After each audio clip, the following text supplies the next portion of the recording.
Bonjour à tous, nous allons conclure le Tanya d'aujourd'hui, le 26 Shvat 5780. Donc, nous avons parlé qu'il y a deux sortes de mauvaises pensées qui vont monter du cœur au cerveau. Il y a la première, et ça, le Benoni ne veut pas la dominer, et il ne sera jamais culpabilisé pour cette première pensée qui est montée. La question, on l'a dit, c'est qu'est-ce qu'il va faire la seconde d'après. La seconde d'après, que va-t-il faire avec cette pensée? Est-ce qu'il va la recevoir avec les bras ouverts ou est-ce qu'il va la repousser? Alors on a dit que si ça se passe au milieu de la journée, au contraire c'est une opportunité de courber le mal avec tout ce qui va découler de cela, tout l'aspect positif, toute la grandeur, la jouissance, le plaisir qu'on va procurer à Dieu et les choses extraordinaires que nous allons concrétiser dans le monde à ce moment-là. Mais là on parle d'un Benoni qui a un autre problème. Il vient voir l'Admour Zaken et lui dit regarde, ça c'est bien beau quand ça m'arrive au milieu de la journée. Mais là, Rabbi, j'ai un gros problème, ça m'arrive quand je suis en train de prier. Quand je suis en train de prier, le Yetzirah, il n'arrête pas de me casser la tête. Alors je repousse, mais j'ai un sentiment que ma prière ne vaut pas un franc. Ma prière n'a aucune signification, elle n'a aucune valeur. Si je suis capable, pendant ma prière, d'avoir ces mauvaises pensées qui montent du cœur au cerveau. Alors, il y avait une femme comme ça, elle s'appelait Rivka, notre maman. Alors, elle également, elle avait un enfant dans le ventre. Et puis quand elle passait devant une maison d'idolâtrie, il voulait sortir. Et quand elle passait devant une synagogue, un Beth Midrash, il voulait également sortir. Elle a dit, ouh là là, j'ai prié le bon Dieu, je l'ai supplié pour devenir Bérayon, d'être enceinte, mais là, je ne sais pas si c'était une bonne idée, parce qu'elle a dit, je vais mettre au monde un schizophrène qui va souffrir d'une double personnalité, et il va me coûter beaucoup d'argent, a priori, chez les psychiatres. Et là, dans l'angoisse, elle était dans le Beth Midrash du chef de la génération, de Shem, et elle lui a dit, regarde, qu'est-ce que j'ai? Et il lui a fait un ultrason qui n'existe pas aujourd'hui. Il lui a dit, ma fille, c'est pas un, c'est deux. C'est Esav et Yaakov. Et il va avoir un combat permanent entre ces deux êtres.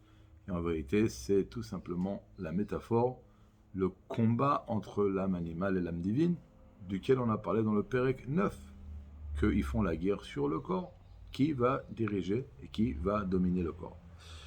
Maintenant, la règle, elle est claire. Quand je vais frapper quelqu'un, mais il ne va pas se sentir en danger, il ne va pas sentir que je consiste pour lui à un danger, il ne va pas répliquer. Quand est-ce qu'il va répliquer? C'est quand effectivement il va sentir que je suis un danger pour lui. C'est là qu'il va répliquer. Alors il faut savoir une chose. Regardez, quand on mange ou on se promène au milieu de la journée, on va des fois, très souvent même, d'avoir des mauvaises pensées qui vont monter du cœur au cerveau, mais on va voir qu'on va très souvent, facilement, pouvoir les repousser. Et puis elles ne vont pas monter avec une intensité, et puis comme ça, une derrière l'autre. Et des fois, précisément, quand on met le talit, on met les tefilines, ou même pour une femme qui va se mettre à prier, tout d'un coup, on va sentir une avalanche de mauvaises pensées qui vont monter du cœur au cerveau. Vous savez pourquoi? Regardez comme ça. Ici, l'Admour Haken, il va renverser la casserole sur sa tête. Ça veut dire, il veut dire au contraire, le fait que lorsque tu commences à prier, le Yetzirah commence à te casser la tête, ça, c'est une preuve que tu es en train de prier comme il faut. L'âme divine est en train de s'occuper de l'âme animale, elle est en train de la raffiner, et là, la clipa ne veut pas laisser ce raffinement être fait, et donc là, en vérité, pour se protéger, qu'est-ce que fait l'âme animale? Elle fait une avalanche d'attaques. Donc, nous, on pensait que quoi? Que le fait qu'on ait des mauvaises pensées qui montent du cœur au cerveau pendant la prière et qu'on repousse, ça voudrait dire peut-être que notre prière n'a aucune valeur. Omer Admoraken Mapitom. Comme il veut dire hier, ça aurait été vrai s'il y avait une âme qui priait. Alors là, effectivement, tu aurais eu besoin d'avoir un psychiatre. Mais non, c'est deux, il y a une guerre. Et donc, automatiquement, quand l'âme divine se prend en main et va redoubler d'efforts pour prier et pour faire un travail sur l'âme animale, alors l'âme animale va automatiquement mettre en place un système de défense. Elle va commencer à attaquer avec une artillerie. Mais au contraire, alors qu'est-ce qu'il faut faire? Comment il faut réagir? Le Yetzirah, il vient pourquoi pendant la prière? Pour nous déranger la prière. Donc si je lui dis va-t'en, c'est aussi pas bon. Il y a deux sortes de mauvaises pensées. Si quelqu'un me demande dans la rue, par exemple, au milieu de la prière, est-ce que tu sais où il est le mikvé? Bon, il n'est pas là pour me casser la tête. Alors si je peux parler, je lui dirai, il est là, et si je peux parler, je vais lui faire un signe. Et dès que je vais lui dire, il va partir. Mais si quelqu'un il se met à côté de moi, il me prend la tête, il me prend la tête. Mais il ne veut pas une réponse. Il est là pour me casser la tête. Ben, je ne vais pas lui répondre. Je ne vais pas lui répondre. Et au contraire, même si je lui dis va-t'en, il a gagné. Parce qu'au moins, je vais lui donner une considération. Donc là, ce qu'il faut faire avec cette mauvaise pensée, elle n'est là que pour nous embrouiller. Il ne faut même pas lui répondre. Il faut complètement détourner notre esprit de cette mauvaise pensée, prendre le sidour, regarder les lettres, s'investir davantage dans la prière et ne pas tenir compte du tout de ce mauvaise pensée. Il faut la faire, même pas lui dire de partir, attention. Parce que lui dire de partir, c'est la prendre en considération. Maintenant, il y a un travail qui s'appelle d'élever la mida, le sentiment de la mauvaise pensée. J'explique avec quoi. Par exemple, si en milieu de la prière, j'ai un sentiment, je veux me venger, faire du mal à quelqu'un. C'est-à-dire que ça vient de la rigueur de la klipa, la gvoura de la klipa. Alors qu'est-ce que je vais faire à ce moment-là? Je vais dire, ok, j'ai une mauvaise pensée qui vient de la rigueur, alors je vais renforcer chez moi la crainte de Dieu, la gvoura dans la sainteté. Et comme ça, je vais élever le sentiment de la mauvaise pensée. Si au milieu de la prière, j'ai envie d'une ta'ava, c'est-à-dire que c'est le chesed, la bonté de la klipa.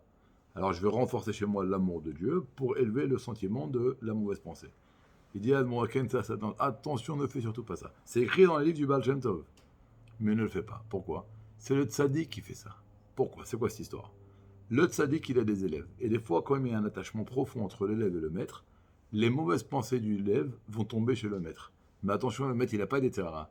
Donc lui, quand il reçoit la mauvaise pensée, il n'y a pas de sentiment. Il la reçoit comme quelque chose de banal.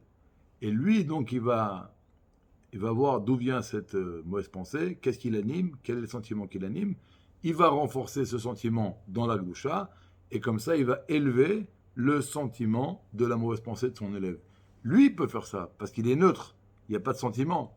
Mais nous, c'est pas une mauvaise pensée qui est étrangère à nous, c'est notre mauvaise pensée. Mais en plus, on a des sentiments, on est attaché à ça. Alors, comment on peut l'élever en haut, alors que nous-mêmes, nous sommes attachés en bas? Donc, ce qu'il faut à ce moment-là faire, c'est pas du tout tenir compte de ces mauvaises pensées et avancer et à prier. Alors, comme on a dit, on terminera ça, on va continuer demain. Il faut savoir une chose. Je vais vous dire juste un petit mot. L'Admor Azaken, il a eu une fois une accusation sur lui parce qu'il a propagé la chassidoute. Tout le monde le sait. On fête ça tous les ans, le 19 qui se lève. Le rabbi explique dans une sikha que l'accusation sur l'Admor Azaken n'a pas commencé à telle et telle année. Elle a commencé dans le ciel le premier jour où il est rentré dans le Beth Midrash du Maggid. Pourquoi? L'Admor Azaken est venu dans le monde pour une mission, mettre en place Chassidut Chabad. Mais par cela, il fallait qu'il soit préparé par le Maggid. Donc quand est-ce qu'il a commencé à mettre à terme le but pour lequel son âme est descendue dans le corps? Le jour où il est rentré dans le Beth Midrash du Maggid. Et c'est là que le Kitroug a commencé. Pourquoi? Le Kitroug, quand est-ce que la Klipa elle nous dérange? C'est qu'on fait ce qu'il faut faire. Et de là, il y a un grand enseignement. Le Rabbi dit, quand tu vas dans un chemin dans la vie et il n'y a pas de choses qui te dérangent, il n'y a pas d'afraot, il n'y a pas de dérangement, tu n'es pas dans le bon chemin. Stop, tu n'es pas dans le bon chemin.